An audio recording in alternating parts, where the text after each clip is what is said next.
Bismillahirrahmanirrahim. Assalamualaikum warahmatullahi wabarakatuh. Alhamdulillahirabbil alamin.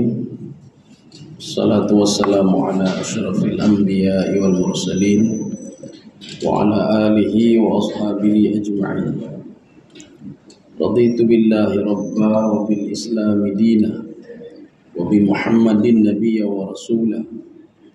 Rabbi shrah li sadri wa yassir li amri wahlul 'uqdatam min lisani yafqahu qawli.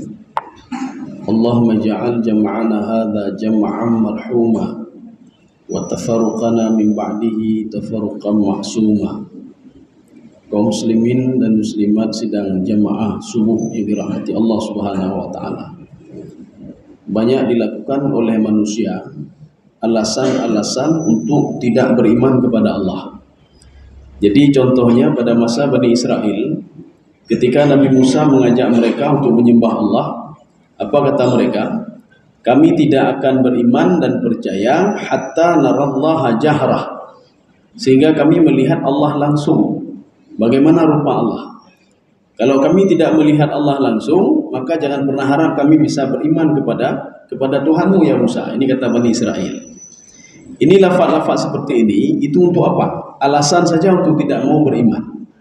Alasan untuk tidak mau beribadah. Ini sama juga. Kita masih lanjut sekarang pada surah Al-Muddatsir.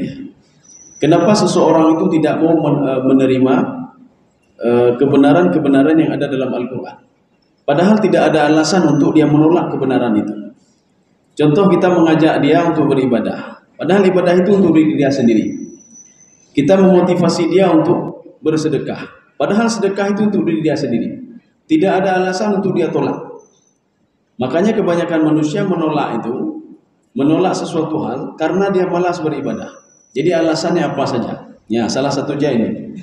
Ini kalau di dalam tafsir Sawi, ini adalah ucapannya Abu Jahal, kemudian diabadikan oleh Allah Subhanahu wa taala. Abu Jahal tidak beriman gara-gara itulah masalah ini. Ini alasan saja. A'udzu billahi minasyaitonir rajim. Bismillahirrahmanirrahim. Kita masih pada surah Al-Muddatsir pada ayat 53. Kita usahakan ini adalah ayat yang terakhir surah Al-Muddatsir. Kemudian setelah itu kita masuk surah Al-Muzammil. Bal yuridu kullu mri'im minhum ayyuta suhufan munasyarah. Kenapa mereka tidak mau beriman? Kenapa tidak yakin kepada Allah Subhanahu wa taala? Kenapa Abu Jahal tidak yakin sama Al-Qur'an? Ya. Bal yuridu kullu mri'im minhum, setiap personal mereka, salah satu yang dimaksud oleh Allah personal itu adalah Abu Jahal laknatullah. Abu Jahal. Mereka tidak beriman dengan alasan begini. Ayyuta suhufan munasyarah. Ada kitab khusus, ini penafsiran yang pertama. Ada kitab khusus yang diturunkan untuk mereka, baru mereka beriman. Jadi diturunkan kitab kepada mereka, bukan Al-Quran untuk semuanya. Ini coba turunkan kitab khusus untuk mereka saja. Ya, ini kata Abu Jahal. Coba turunkan kepada kami kitab khusus untuk kami saja, baru kami mau beriman. Kalau di ayat lain, kami tidak mau beriman karena rasulnya itu sama dengan kami. Muhammad itu kan sama-sama manusia. Kami mau rasulnya itu adalah malaikat. Kalau rasulnya malaikat baru kami beriman. Sehingga dijawab oleh Allah Subhanahu wa taala, "Hana mungkin kirim malaikat." Kalau kirim malaikat itu mereka tetap tidak beriman juga. Mereka tidak percaya juga. Bahkan Allah mengatakan di dalam ayat lain, kalaupun mayat yang sudah mati itu bangkit kembali dan menceritakan kepada mereka bagaimana tentang azab kubur, bagaimana di alam barzakh, mereka tidak yakin juga. Maka kalau orang yang sudah tidak beriman, apapun yang kita utarakan kepada mereka, mereka tetap tidak beriman juga. Ini salah satunya begini. Ini tafsir yang pertama. Penafsiran yang kedua, termasuk di sini nanti ada tafsir Al-Qurtubi, ada tafsir Al-Baghawi, ada tafsir As-Sa'di. Ini mereka berbeda-beda pandangan terhadap ayat ini. Yang kedua, apa yang dimaksudkan dengan fi suhuf ayyuta suhufan munasyarah. Ada yang membaca ayyuta suhufan munasyarah. Suhufan atau suhfan itu suhuf atau kitab ya.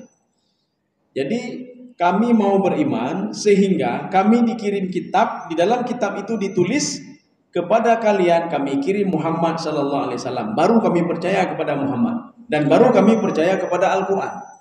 Ya, ini tafsiran yang kedua. Jadi artinya mereka tetap tidak percaya kepada Allah Subhanahu wa taala dengan berbagai alasan. Salah satu itulah alasan yang kedua. Coba Muhammad, ada nggak kitab yang menulis di sini? Kamu dikirim untuk kami, ada nggak? Ya, kami mau tertulis saya kirim Muhammad itu kepada kalian. Kalau ada kami baru beriman. Kalau tidak ada kami tidak beriman. Ini kata orang kafir Quraisy. Penafsir yang ketiga mengatakan maksud ayat ini walaupun dipahaminya bal yuridu kullu mri'in ayyuta suhufa munasyarah, ini maknanya apa? Ini alasan saja.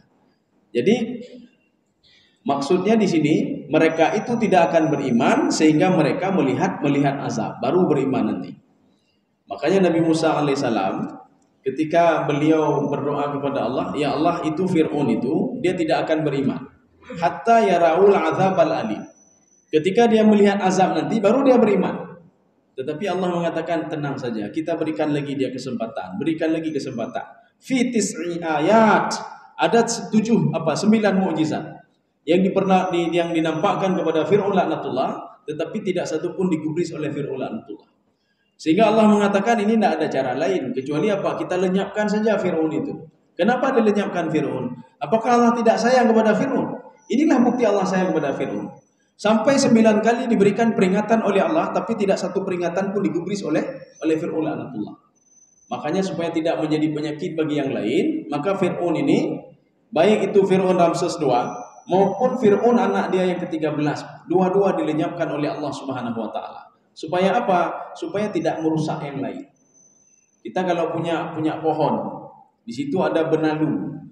Kita mengambil benalu itu, kita potong benalu, bukan kita benci kepada ini, tidak. Tetapi apa? Kita sayang kepada pohon itu. Yang pertama, kalau tidak kita ambil, maka akan merusak seluruh pohon yang lain. Maka kita ambil itu, walaupun kita rusak sedikit untuk menyelamatkan yang lain. Begitu juga Allah Subhanahu wa taala menenggelamkan Fir'aun untuk menyelamatkan yang lain. Bukan Allah tidak sayang kepada Fir'aun, sayang betul Allah kepada Fir'aun. Kalau Allah tidak sayang kepada Fir'aun, dari dulu sebelum datang Nabi Musa sudah dihancurkan Fir'aun oleh Allah Subhanahu wa taala. Tidak perlu dikirimkan Fir'aun laknatullah. Nabi Musa alaihissalam tidak perlu dikirim Nabi Musa. Cukup dibalik saja Mesir itu oleh Allah, maka tenggelam Fir'aun itu. Tetapi karena sayangnya Allah kepada Fir'aun, maka dikirimlah Rasul, yaitu Nabi Musa alaihissalam, supaya mendakwahi Fir'aun, supaya dia beriman dan yakin kepada Allah Subhanahu wa taala. Kaum muslimin sedang jamaah yang dirahmati Allah. Ini alasan saja ini, Pak. Alasan bal yuridu kullu mri'in minhum ayyuta suhufan munasyarah. Dijawab oleh Allah. Di sini ada dua. Kala yang pertama ini maknanya lizajar. Makna lizajar apa? Itu yang mereka minta itu tidak benar itu alasan saja kata Allah. Kalaupun saya turunkan kitab khusus kepada mereka, mereka tetap tidak beriman juga. Kalaupun nanti di dalam Al-Qur'an aku katakan ya Muhammad, kamu saya kirim langsung kepada mereka, tetap tidak beriman juga. Tidak beriman juga mereka. Itu alasan saja. Maka dijawab oleh Allah kalla. Kalla di sini, kalla yang pertama ini mana lizajar atau lirada. Artinya yang mereka ucapkan itu tidak benar ya Muhammad. Jangan pernah dengar mereka. Contoh. Ketika Allah Subhanahu wa taala mengatakan, kalla innal insana layatgha. Ya. Ini kalau ini taukid ya, ini kalla taukid yang pertama. Sekarang kalla yang kedua, kalla lizajar ya, sama seperti ini. Kalla la yumbadanna fil hutamah. Seorang menganggap kalau nanti dia akan dibangkitkan dengan hartanya di padang mahsyar. Dia akan dibangkitkan dengan jabatannya dan harta akan menolong dia, jabatan akan menolong dia. Dijawab oleh Allah, kalla, tidak. Jabatanmu tidak bisa menolongmu, hartamu tidak bisa menolongmu, la yumbadanna fil hutamah. Kamu dan hartamu akan saya masukkan ke dalam neraka, kata Allah Subhanahu wa taala. Ini namanya kalla lizajar atau kalla lirada. Manusia sudah berpikir dulu, nih kalau nanti dibangkitkan saya punya harta, kalau di ini saya akan begini, saya akan minta tolong kepada harta saya. Dijawab oleh Allah, kalla, tidak sama sekali. Kamu dan hartamu akan aku masukkan ke dalam neraka. Ini namanya kalla lizajar. Sama juga seperti kondisi ayat ini. Ini kalla lizajar. Kalla lizajar tidak seperti yang mereka harapkan kata Allah, tidak seperti yang mereka ungkapkan. Kalaupun seperti itu, mereka tetap tidak beriman juga kata Allah Subhanahu wa taala. Ini makna kalla di sini. Kalla bal la yakhafunal akhirah. Ini bal di sini bukan artinya tetapi maknanya bahkan. Bahkan mereka tidak takut kepada hari akhirat. Apa itu akhirat? Di dalam tafsir Al-Qurtubi, beliau mengatakan akhirat itu permulaan ketika manusia sudah mulai terpisah antara jasad dan roh. Itu akhirat, sudah masuk akhirat. Seorang ketika dia waltafatis saqu bisaq, ketika kedua kakinya, satu kaki masih menginjak dunia, satu kaki lagi mau masuk ke dalam alam lain. Itulah akhirat namanya. Maka ketika itu roh dan tubuh mulai berpisah. Makanya dia kematian saja tidak takut dia. Hanaya kematian, tidak takut dia. Ya, arti tidak takut begini, tidak yakin dan tidak percaya. Bal la yakhafuna al-akhirah. Dia tidak takut sama sekali dan tidak dia yakini. Walaupun kematian itu memang sudah dilihat selalu.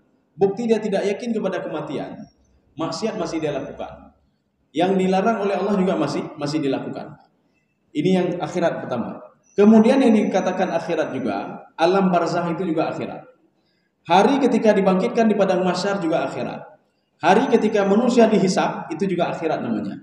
Hari ketika manusia dimasukkan ke dalam surga atau ke dalam neraka itu juga namanya akhirat. Semua ini rentetan ini tidak dia yakini. Bahkan hari kebangkitan pun dia tidak yakin. Ini maknanya bal la yakhafuna al-akhirah. Bahkan mereka sama akhirat saja tidak takut. Sama kematian saja tidak takut. Kapan mereka takut? Hatta atanal yaqin, sehingga mereka merasai sendiri kematian itu, baru dia takut. Fir'aun ketika diajak oleh Nabi Musa alaihissalam untuk menyembah Allah, dan Fir'aun menceritakan bagaimana kematian, bagaimana tidak takut juga dia. Kapan dia takut? Ketika dia sudah mengalami kematian itu. Ini Fir'aun laknatullah. Baru dia mengatakan tidak ada Tuhan selain Allah. Saya beriman kepada Tuhannya Musa dan Bani Israel. Baru keluar kata-kata dari mulut dia. Setelah apa? Kematian itu mendatangi diri dia. Maka Allah Subhanahu wa taala mengatakan di dalam Al-Qur'an, sekafir apapun seorang itu, semunafik apapun seorang itu, seyahudi apapun seorang itu, senasrani apapun seorang itu, walaupun dia tidak yakin kepada Allah Subhanahu wa taala, tidak ada masalah kata Allah. Dia akan teringat kepadaku pada dua hal. Ketika dia akan meninggal dunia, sakaratul maut, yang kedua, tsumma kalla sawfa ta'lamun. Ketika dia dibangkitkan nanti di padang mahsyar, baru dia teringat kepadaku kata Allah Subhanahu wa taala. Bagaimanapun kondisinya, ya. Jadi dalam dua hal ini pasti seorang teringat, enggak mungkin tidak teringat kepada Allah. Sebejat-bejatnya Fir'aun, ketika dia mau meninggal dunia, dia teringat kepada Allah Subhanahu wa taala. Artinya kan kita tidak mau seperti Fir'aun. Teringat kepada Allah ketika mau meninggal dunia, untuk apa lagi? Ibadah tidak diterima lagi, taubat tidak diterima lagi, dan tidak dimaafkan lagi oleh Allah Subhanahu wa taala. Walaupun Allah mengatakan Allah itu ghafurur rahim. Allah Maha Pengampun. Ini nanti ada yang bertanya begini. Kalau seandainya Allah itu memang Maha Pengampun, kenapa Allah tidak mengampuni iblis sampai sekarang? Kenapa Allah masih marah kepada iblis? Kenapa iblis masih dilaknat oleh Allah Subhanahu wa taala? Padahal Allah kan Maha Pengampun, diampuni semuanya. Bahkan pada masa Nabi Muhammad sallallahu alaihi wasallam, ketika ada seorang pemuda berbuat dosa besar, sehingga Nabi Muhammad mengatakan kepada pemuda itu, sebesar apa dosamu? Apakah sebesar gunung? Tidak, kata beliau. Sebesar langit dan bumi, lebih besar lagi dari langit dan bumi. Ketika itu Rasulullah mengatakan, celaka kamu. Ya, maka tidak akan diampuni dosa. Ketika itu Allah mengatakan, ya Muhammad, sebesar apapun dosa dia, saya akan mengampuninya. Kita lihat sekarang dosa iblis. Iblis dosanya simpel sekali, tidak besar sekali dosa dia. Aba wastakbara, dia ingkar kepada Allah, padahal ibadahnya kan banyak sekali. Jadi iblis itu tidak, kalau dosa besar itu kan syirik dan tidak berzina dan lain sebagainya. Dia cuma tidak mau sujud saja kepada Adam. Dan dia itu mau dipuji oleh Allah Subhanahu wa taala, itu saja. Kenapa dia terus dilaknat oleh Allah sampai dengan di neraka? Jawaban ini ada di dalam kitab Ihya Ulumuddin. Mungkin sudah sering kita ulang-ulang kaji saja. Pada suatu hari Nabi Musa alaihissalam, Nabi Musa ketika ingin bermunajat kepada Allah, Nabi Musa ketemu dengan iblis. Iblis mengatakan, wahai Musa, saya mau bertaubat saya tidak mau terus dilaknat oleh Allah Subhanahu wa taala. Tolong kamu tanya kepada Allah apa syarat taubat kami. Ini kata iblis. Kami mau bertaubat. Akhirnya dengan senang sekali Nabi Musa alaihissalam mendengar keluhan-keluhan iblis, dan dia dengan senang sekali menyampaikan hal ini kepada Allah Subhanahu wa taala. Ketika disampaikan kepada Allah, ya Allah, iblis sudah mau bertaubat. Dia minta syarat. Bagaimana syarat supaya diterima taubatnya? Apa kata Allah Subhanahu wa taala? Syaratnya simpel sekali kata Allah. Syaratnya dua. Simpel sekali. Yang pertama, akui kalau dia sudah berbuat dosa. Akui kalau dia sudah berbuat dosa.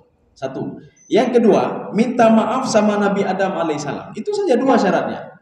Kalau dua-dua mau dilakukan, maka akan saya maafkan dosanya, kata Allah Subhanahu wa taala. Ketika itu Nabi Musa alaihissalam ketemu dengan iblis. Iblis bertanya, bagaimana syaratnya? Syaratnya dua saja. Yang pertama, akui dulu kalau kamu sudah berbuat dosa. Apa kata iblis? Dosa apa saya? Saya tidak berdosa sama sekali. Yang berdosa itu adalah Adam. Gara-gara Adam saya dikeluarkan dari surga. Yang kata iblis. Karena saya yang duluan diciptakan, bukan Adam. Saya yang duluan diciptakan. Ketika saya duluan diciptakan, kemudian diciptakan dia. Gara-gara diciptakan dia, saya bisa keluar dari rahmat Allah Subhanahu wa taala. Berarti dia yang bermasalah, bukan saya. Untuk apa saya minta maaf? Satu. Yang kedua, kamu harus minta maaf kepada Nabi Adam alaihissalam. Bagaimana saya minta maaf kepada beliau? Gara-gara beliau saya dikeluarkan. Beliau harus minta maaf kepada saya. Jadi gara-gara dua hal inilah iblis tetap dilaknat oleh Allah Subhanahu wa taala. Sampai sekarang tidak mengakui dosanya. Dan yang kedua, tidak mau minta maaf sama Nabi Adam alaihissalam. Karena beliau merasa apa? Diri dia itu ana khairum minhu, khalaqtani min narin wa khalaqtahu min tin. Beliau lebih bagus dibandingkan dengan Adam alaihissalam.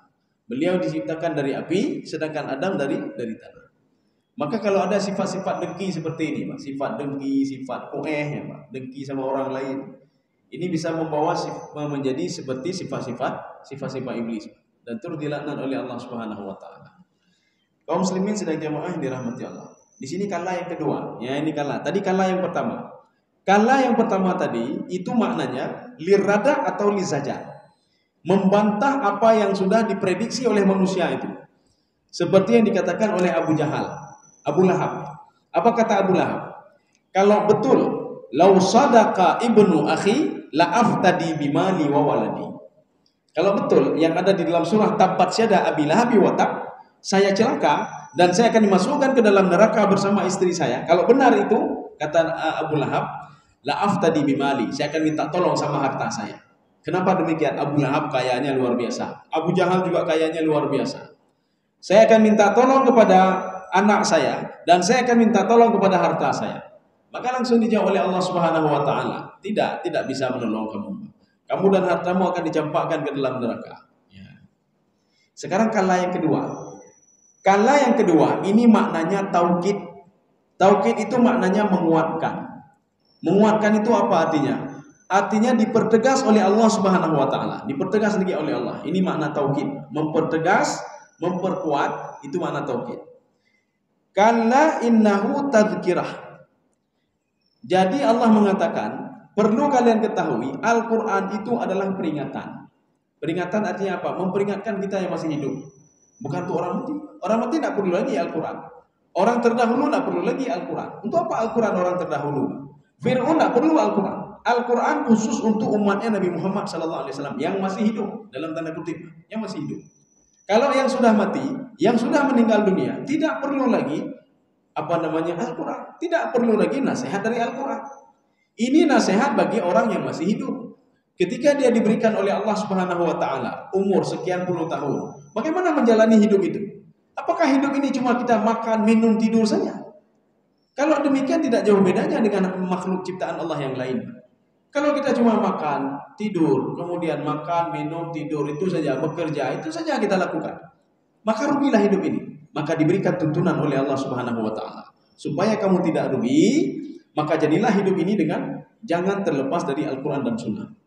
Maka semua diberikan nasihat oleh Allah, diberikan petunjuk oleh Allah Subhanahu wa taala melalui Al-Qur'anul Karim. Lakukanlah hal seperti ini.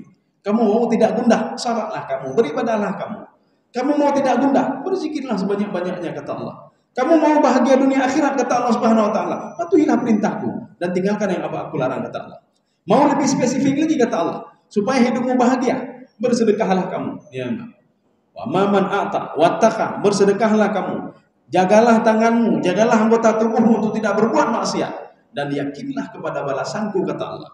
3 hal ini kalau kamu lakukan, fasanu yassiruhu lil yusra, akan saya permudah hidupmu, kata Allah. Tidak mungkin Allah berbohong, tidak mungkin. Jadi artinya kalau 3 hal ini kita lakukan, Di dunia kita bahagia, ketika sakaratul maut juga bahagia, ketika di di mahsyar kita bahagia, kemudian ketika di dalam surga lebih bahagia lagi. Ini janji Allah Subhanahu wa taala. Artinya diberikan tuntunan semuanya. Ketika seorang itu diazab, maka Allah mengatakan jangan tiru mereka. Kalau engkau tiru kaum Ad, engkau tiru kaum Samud, makanya ini membutuhkan kepada penelitian. Akhirnya diteliti, benar nggak kaum Samud? Rupanya benar. Benar nggak kaum Madian? Benar rupanya. Benar nggak kaum Ad yang sudah dihancurkan oleh Allah? Rupanya benar. Benar nggak kaum Nabi Nuh alaihissalam yang diangkat kampungnya dan dihantam ke bawah oleh malaikat Jibril? Rupanya benar. Akhirnya apa? Allah mengatakan belajarlah dari sejarah. Kamu jangan seperti mereka. Jangan jatuh di lubang yang sama. Kalau hari ini kita begini, besok begini lagi, besok begitu, artinya apa? Kita rugi. Hidup itu rugi. Makanya tuntunannya apa? Tuntunannya Al-Quran dan Sunnah. Oh, kalau kita susah memahami Al-Quran dan Sunnah, bagaimana caranya? Kita membutuhkan ulama-ulama untuk bisa mengungkapkan Al-Quran dan Sunnah ini. Karena kan banyak kita kan terbatas, akalnya terbatas, pikirannya terbatas. Ketika dia menelaah Al-Quran, dia tidak paham, akhirnya membutuhkan ulama. Maka keliru kalau ada yang mengatakan kita tidak butuh kepada para ulama. Kita tidak butuh para ulama, kita cukup belajar Al-Quranul Karim, kita cukup belajar hadis. Bagaimana mau belajar Al-Quran kalau kita tidak punya ilmu? Bagaimana mau belajar hadis kalau kita tidak punya ilmu? Makanya kita butuh kunci untuk membuka ilmu ini. Siapa itu para ulama? Imam Asy-Syafi'i, Imam Hanafi, Imam Hambali dan lain sebagainya. Kenapa pendapat mereka bisa berbeda? Sudut pandang mereka yang berbeda. Karena mereka orang punya ilmu dan berakhlak, maka mereka tidak ribut satu sama lainnya. Dan kebanyakan orang punya ilmu tidak punya akhlak, makanya mereka ribut satu sama lainnya walaupun punya ilmu, tapi tidak punya akhlak. Makanya ribut, mengatakan saya yang benar, kamu salah. Sebagian kamu yang salah, saya yang benar, kamu yang bid'ah, saya tidak bid'ah. Kamu yang bukan pengikut Nabi, saya pengikut Nabi. Kamu penghuni neraka. Ini kenapa? Gara-gara nggak punya akhlak dan etika. Yang dia cari cuma ilmu saja, tetapi etika tidak pernah dia cari. Di dalam kitab Al-Hikam ada seorang ulama namanya Ibnu Athaillah, Abdullah Al-Mubarak ya. Ini kitab Al-Hikam itu dikarang oleh Ibnu Athaillah, sudah ada syarahnya. Di situ diungkapkan Abdullah Al-Mubarak seorang ulama, dia mencari akhlak, belajar akhlak selama 30 tahun. 30 tahun. Kemudian dia mencari ilmu 20 tahun. Lengkaplah semua 50 tahun. Akhlak itu lebih utama dia cari 30 tahun untuk belajar hakikat akhlak itu sendiri. Hakikat tasawuf itu sendiri. Bagaimana menghormati orang lain, bagaimana menghormati ilmu, bagaimana menghormati pendapat orang lain, bagaimana berakhlak dengan orang lain, bagaimana berinteraksi dengan orang lain. Dia cari selama 30 tahun. 20 tahun lagi mencari ilmu. Maka lahirlah ulama-ulama yang berakhlak. Ulama-ulama yang tidak menghujat orang lain. Ini mencari ilmu 50 tahun, tetapi tidak punya akhlak. Ilmunya pintar sekali, hebat sekali, tapi akhlak tidak ada. Kaum muslimin sidang jamaah yang dirahmati Allah. Makanya Rasulullah SAW itu di dalam sebuah hadis, Rasulullah mengatakan begini: barang siapa mencari ilmu supaya dia itu dipuji dan dikatakan sebagai seorang ulama, maka celakalah dia. Jadi lihat tabahau bihil ulama, untuk supaya dikatakan ulama. Maka orang seperti ini celaka, kata Rasulullah. Dia menuntut ilmu, pulang ke kampungnya, hailul ulama, ulama. Dia mengklaim diri ulama. Maka bahaya sekali orang seperti ini. Kita mencari ilmu untuk apa? Untuk mencari hakikat. Hakikat salat itu apa? Hakikat ibadah apa? Hakikat hidup itu untuk apa? Ini mencari ilmu. Yang kedua, waliyatamarau bihi sufaha. Mencari ilmu untuk berdebat dengan orang-orang bodoh. Maka orang seperti ini dilaknat oleh Allah Subhanahu wa taala dan dimasukkan ke dalam neraka. Maka dia mencari ilmu untuk apa? Setelah dapat ilmu, dia berdebat, untuk berdebat, ilmu untuk berdebat. Dan ketika kalah, cari lagi ilmu. Untuk apa? Untuk bisa berdebat lagi. Ini celaka orang seperti ini. Artinya dia makin banyak ilmu, bukan makin dekat dengan Allah, tetapi makin jauh dengan Allah Subhanahu wa taala. Kemudian yang ketiga, kata Rasulullah, liyabta'id an wujuhin nas. Ketika dia mencari ilmu, sampai ke kampungnya, dia jauh dari manusia, makin jauh dari manusia. Ini artinya apa? Ilmu dan dia itu dilaknat oleh Allah Subhanahu wa taala. Kaum muslimin sedang jamaah yang dirahmati Allah. Maka jangan cari ilmu dengan 3 alasan tadi. Tetapi kita juga harus dituntut untuk memang mencari ilmu. Maka Rasulullah mengatakan begini: jadilah orang berilmu. Atau orang kalau tidak punya ilmu, kita tuntut ilmu, kita cari ilmu itu. Kalau nak sanggup juga cari ilmu, nyukat duha pada bida ilmu. Au mustami'an. Atau kita mendengar, kita dengar saja ilmu itu. Wala takun rabi'an, jangan jadi yang keempat. Bagaimana yang keempat? Ulama bukan, ilmuwan bukan, penuntut ilmu juga bukan, mendengar agama pun tidak. Maka orang seperti ini yang keempat ini fatahlik, dia akan binasa, dia akan hancur. Binasa yang dimaksud di sini, dia dilaknat, di dunia dilaknat. Kenapa? Tidak punya ilmu. Ketika di dunia amal ibadahnya ditolak, kenapa? Tidak punya ilmu. Apalagi nanti ketika di akhirat. Kaum muslimin sedang jemaah yang dirahmati Allah. Karena innahu tadhkirah. Jadi tadhkirah itu peringatan. Maka ada dua kelompok nanti.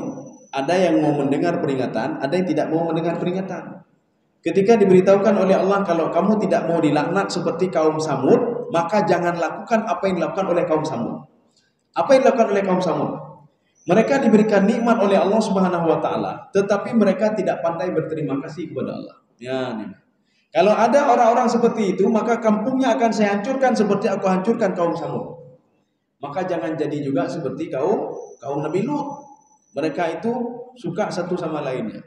Kalau nanti ada umatmu yang Muhammad melakukan seperti itu, maka azab itu akan saya ulangi lagi, kata Allah Subhanahu wa taala. Ini tadhkirah namanya, peringatan.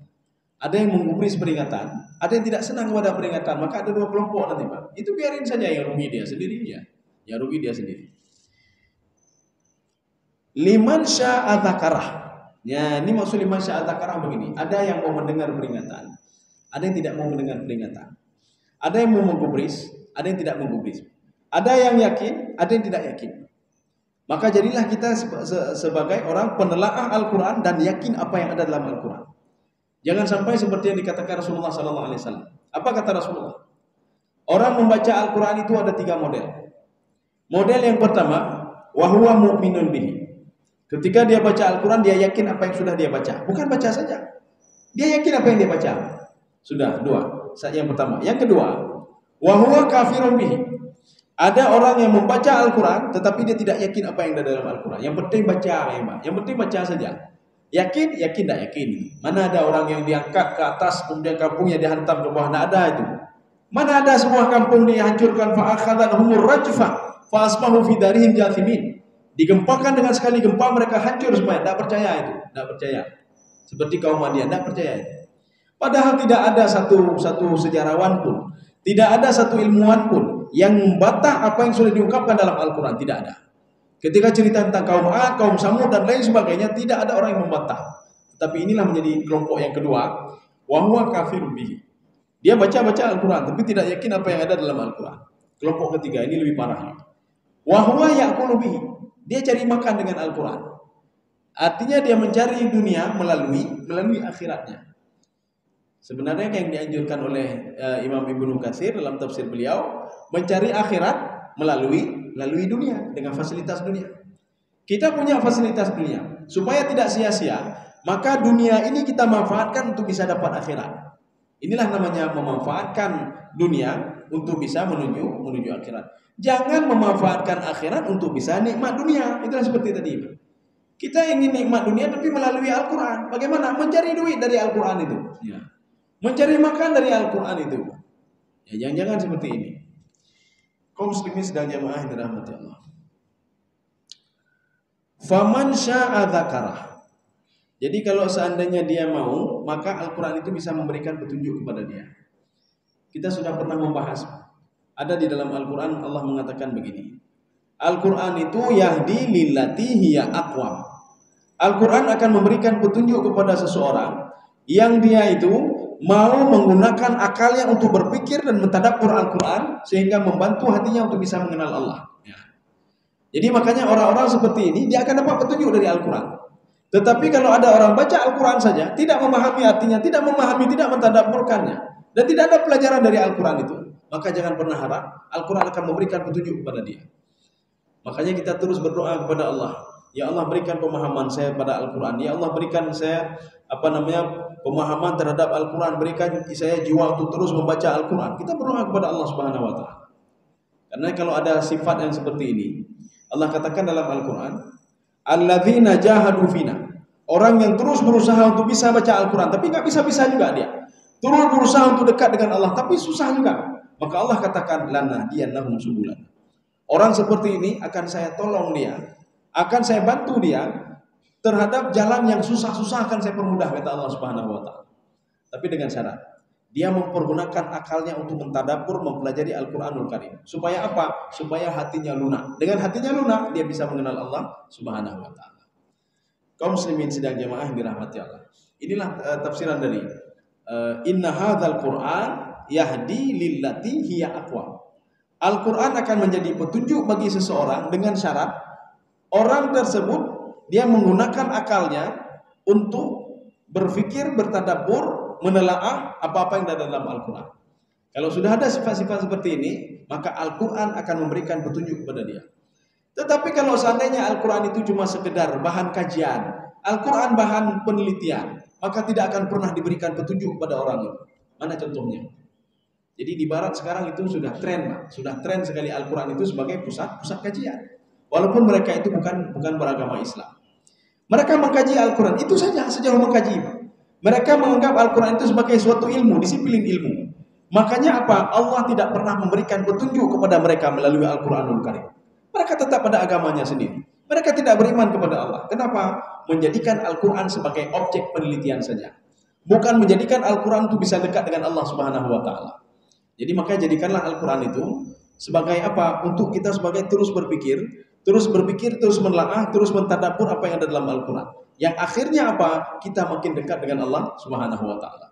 Makanya orang yang seperti ini akan dapat petunjuk dari Al-Quran. Kalau tidak seperti ini, maka jangan pernah harap dapat petunjuk dari Al-Quran. Padahal setiap hari kita baca Al-Quran. Setiap hari baca Al-Quran. Tapi Al-Quran tidak pernah memberikan petunjuk sama sekali kepada kita. Baca lagi. Tentang adab, tentang ini baca lagi. Tetapi tidak satu ayat pun yang memberikan petunjuk kepada kita. Perhatikan Umar bin Khattab radhiyallahu anhu. Umar bin Khattab cukup satu ayat yang memberikan petunjuk kepada dia. Mana ayat itu? Taha. Memang nanti disambung dengan ayat yang kedua. Tetapi ketika pertama sekali dia memang sudah bergetar dia, artinya takutnya luar biasa. Taha ma anzalna 'alaikal qur'ana litasqa. Taha itu wahai pemuda perkasa. Saya menurunkan Al-Qur'an kepada kamu tidak untuk menyesakkan hati kalian. Makanya Al-Qur'an itu bukan untuk menyesakkan hati, tidak. Bahkan kebalikannya, untuk melapangkan hati. Ketika kita susah, ambil wudu, baca Quran. Tapi harus paham kita artinya. Baru lapang hati ini. Kenapa? Al-Quran mengajarkan tuntunan-tuntunan kepada kita. Kamu jangan resah, kamu jangan takut. Sebagaimana pada masa Ashabul Kahfi mereka tidak takut sama sekali. Maka saya bantu mereka. Maka di dalam tafsir Al-Qatadah, dalam tafsir Al-Qurtubi, di situ diungkapkan oleh Imam Al-Qurtubi, kenapa doa Ashabul Kahfi ustujibah, diistijabah oleh Allah. Kenapa ketika langsung berdoa langsung diistijabah? Kenapa kita setiap hari berdoa tidak diistijabah oleh Allah? Yang pertama Yang pertama, ats-tsibat, mereka itu memang konsisten dalam beribadah. Ketika diajak oleh raja untuk menyembah patung, mereka tidak mau. Jadi artinya konsisten. Padahal yang ketujuh Ashabul Kahfi ini ada yang mengatakan 3. Salah satu rabi'uhum kalbuhum. Sekarang ada yang unik dari angka ini. Kalau kita perhatikan baik-baik ada yang aneh ya. Kenapa dimulai 3? Ada yang mengatakan 3, 4 dengan anjingnya. Ada yang mengatakan 5, 6 dengan anjingnya. Ada yang mengatakan 7, 8 dengan anjingnya. Nilai 3, 5, dan 7. Kenapa tidak 3, 4, 5, 6, 7? Kenapa 3, 5, dan 7? Itu juga pusat kajian. Artinya mengkaji supaya manusia meneliti kenapa bisa seperti itu. Ada apa dengan angka-angka ganjil ini? Maka sebagian mengatakan inilah yang dimaksud dengan firman Allah Subhanahu wa taala, wasyaf'i wal wat. Ada yang membaca wal wit. Witir itu apa? Sebagian mengatakan demi Allah Subhanahu wa taala, karena Allah witir. Kemudian yang kedua, kenapa wal witir? Ya. Wal witir atau wal water? Karena Allah suka kepada yang ganjil-ganjil. Ya, yang ganjil-ganjil ya, maka makan kurma itu kalau tidak 1 maka 3. Ya, wudu begitu juga. Wudu memang ada 2 ya. Tetapi Rasulullah mengatakan wudu saya 3. Walaupun nanti 1 boleh juga, 2 boleh juga. Wudu saya 3 kata Rasulullah sallallahu alaihi wasallam. Lebih suka kepada yang ganjil-ganjil. Kenapa 3, 5 dan 7? Ya. Karena waktu itu sebagian kampung mengatakan pemuda kita yang hilang 3 orang. Sebagian penduduk kampung mengatakan 5 orang. Sebagian penduduk kampung mengatakan tidak, bukan 5 tapi 7 orang. Ya. Ini ke-7 orang ini, mereka semua punya jabatan semua pada raja. Mereka ada kenurun biasa-biasa. Kalau orang biasa-biasa ya maklum lah, orang biasa-biasa maklum. Ini orang yang dekat sama raja. Mereka gara-gara patuh kepada Allah, jabatannya hilang. Jabatannya hilang. Contoh begini lagi. Kalau ada orang kaya yang zuhud, itu luar biasa. Kayaknya orang kaya tapi zuhud, itu luar biasa. Seperti diungkapkan di dalam beberapa literatur kitab tasawuf, Utsman bin Affan adalah salah satu sahabat yang paling kaya dan paling zuhud. Sudah kaya zuhud lagi. Tapi kalau seandainya ada orang miskin dan zuhud, itu biasa ya. Orang-orang kafir zuhud biasa itu. Kenapa kamu begini? Lu zuhud ya, pakaian dia paling mah haid belum aja. Haid belum aja. Nah sanggup dia beli baju makanya dia zuhud katanya zuhud. Kenapa tidak begini naik kendaraan? Enggak boleh naik kendaraan. Padahal haid belum kendaraan ya, Pak. Kenapa yang belum kendaraan? Makanya jangan depak. Kebenarannya bukan jangan depak lu zuhud dulu. Padahal anak-anak pun belum. Ya. Jadi artinya apa? Kalau orang zuhud itu orang miskin, itu biasa. Tapi kalau orang zuhud itu adalah orang kaya, ini yang luar biasa. Sebagaimana Utsman bin Affan radhiyallahu anhu. Jadi inilah yang dimaksud dengan faman syaa adzakarah. Dari barang siapa yang menggunakan akalnya, maka dia akan dapat petunjuk dari Al-Qur'anul Karim. Maka tadaburlah Al-Qur'an di bulan suci Ramadan ini. Kita tadabur Al-Qur'an, kita niat, kita minta kepada Allah, ya Allah namuka pintu hati dengan bacaan Al-Qur'an ini. Doa kita kalau ikhlas itu mana ada yang enggak diterima oleh Allah, tetapi ada SOP-nya, ada syarat-syaratnya. Bagaimana syarat diterima doa oleh Allah? Kalau di dalam surah Al-Baqarah itu Allah katakan falyastajibuli wal yu'minu bi. Itu saja syarat doa. Falyastajibuli dia patuh kepadaku.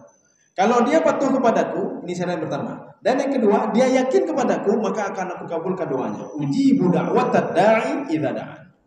Tapi kalau dia berdoa tidak yakin kepadaku, dia berdoa tidak patuh kepadaku, berdoa terus, ya Allah berikan rezeki kepada saya. Gimana berikan rezeki kalau dia maksiat masih dilakukan? Bagaimana mau dikabulkan doa dia kalau dia tidak yakin kepada Allah Subhanahu wa taala? Dia berdoa kepada Allah tapi tidak yakin. Bagaimana mau dikabulkan doanya? Makanya harus ada doa tadi. Kamu patuh kepada perintahku dan yakin kepadaku, itu saja. Bagaimana perintah Allah? Allah mengatakan jangan riba orang lain, kita dengar ya Pak. Jangan dengki sama orang lain, jangan ria, jangan ini, jangan itu, jangan sakiti tetanggamu. Kita dengar, maka insya Allah doa kita akan dikabulkan oleh Allah Subhanahu wa taala. Kaum muslimin sedang jemaah yang dirahmati Allah. Wa ma yadhkuruna illa ayyasha Allah. Orang-orang ini tidak begitu saja kecuali dengan izin Allah Subhanahu wa taala. Tidak begitu saja dia bisa merespon Al-Qur'an. Tidak begitu saja dia hatinya lapang kecuali dengan izin Allah Subhanahu wa taala. Begitu juga orang-orang yang kafir. Mereka itu tidak saja begitu saja tapi dengan izin Allah Subhanahu wa taala. Bagaimana ini kita memahaminya? Karena nanti ada yang mengatakan, "Kamu kenapa kafir?" Karena sudah takdir Allah. "Kamu kenapa beriman?" Karena sudah takdir Allah. "Kenapa mencuri?" Karena sudah takdir Allah Subhanahu wa taala.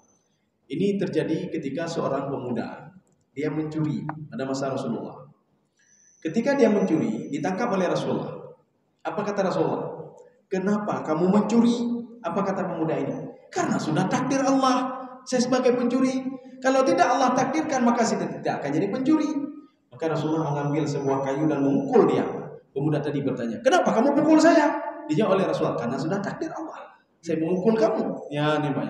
Kita jangan salah paham terhadap makna takdir di sini. Artinya kenapa Allah mengatakan, kalau kamu berbuat kejahatan ada andilku di situ. Kalau kamu berbuat kebaikan juga ada andilku di situ. Apa maksudnya? Maksudnya rupanya adil Allah sudah mengajarkan pada tubuh manusia ini dua kecenderungan. Itu diajarkan oleh Allah. Kecenderungan berbuat baik, kecenderungan berbuat jahat. Tetapi Allah walaupun di dalam tubuh kita ada dua kecenderungan, diajarkan ini. Allah Subhanahu wa taala lebih menyuruh kita kepada tapi berbuat kebaikanlah kamu. Ini dua-dua sudah saya ajarkan kepadamu. Kenapa saya ajarkan? Kenapa diajarkan maksiat oleh Allah dalam tubuh ini, Pak? Supaya kita lebih mengenal apa itu maksiat. Ya. Jadi tubuh ini sudah mendeteksi kalau maksiat begini. Seperti laptop kita punya antivirus, ketika dimasukkan ada virus maka dideteksi, oh virus ini enggak ini, maka ditolak. Ini begitu juga.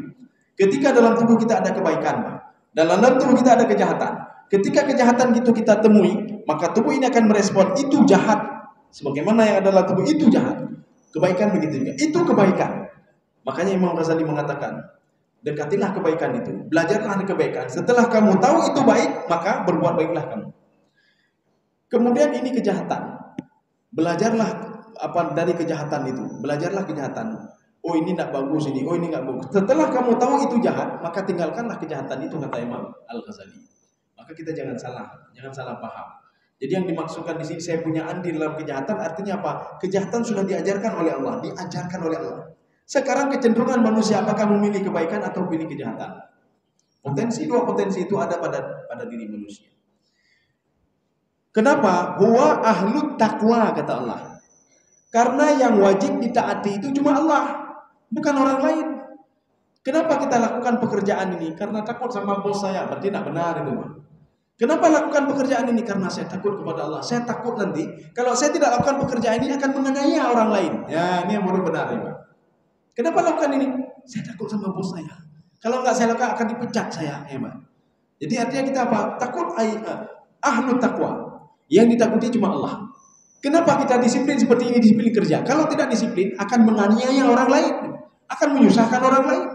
Kalau sudah menyusahkan orang lain tidak bisa beribadah, tidak bisa ini, tidak bisa itu. Gara-gara kita kasih susah sulit. Dia ketika mau beribadah, tidak bisa. Kenapa tidak bisa? Mau waktunya beribadah, dia tunggu suratnya belum siap kita proses lagi, Pak. Ada dia susah buat ini, susah buat itu. Kalau seperti itu, maka Allah akan benci pada orang seperti itu. Jadi makanya begini, yang ditakuti itu cuma Allah Subhanahu wa taala. Kenapa beribadah? Saya karena takut pada Allah. Kenapa buat begini? Karena saya takut pada Allah. Kenapa buat begini? Karena takut pada Allah. Ini namanya ahlut taqwa. Wa ahlul maghfirah. Allah karena yang patut ditakuti dan Allah juga yang memberikan ampunan kepada hambanya itu sebesar apapun dosa dia. Maka jangan pernah takut. Artinya jangan pernah takut begini. Bagaimana saya dosa sudah banyak sekali? Bagaimana saya maksiat sudah banyak sekali? Apakah diampuni, dimaafkan oleh Allah? Dimaafkan oleh Allah. Sebesar apapun dosa kita. Seorang pemuda mendatangi Rasul. Apa kata pemuda ini? Ya Rasulullah, saya sudah berbuat dosa ya Rasulullah. Apa dosamu? Apakah sebesar gunung? Lebih besar lagi ya Rasulullah. Apakah sebesar bumi ini? Lebih besar lagi ya Rasulullah. Apa dosamu? Saya ya Rasulullah. Kalau setiap ada orang meninggal dunia, itu setelah ditanam, kain kafannya saya ambil dan jenazahnya saya gauli ya Rasulullah. Celaka kamu, kata Rasulullah. Allah tidak akan mengampunimu, kata Rasulullah. Yang pertama kamu sudah mencuri kain kafan, yang kedua kamu berzina dengan mayat itu lagi. Kamu berbuat tidak senonoh dengan orang itu. Ketika itu Allah Subhanahu wa taala menegur Nabi Muhammad, ya Muhammad, saya ampuni dia ya Muhammad. Sebesar apapun dosa dia, rahmatku itu lebih besar lagi ya Muhammad. Makanya kalau kita ingin bertobat, inilah kesempatan kita untuk bertobat. Makna tobat di sini kembali, artinya kembali kepada fitrah manusia. Fitrah manusia itu dia patuh dan taat kepada Allah. Fitrah manusia. Kapan manusia itu tidak lagi mengikuti fitrahnya? Ketika roh itu sudah menyatu dengan tubuh.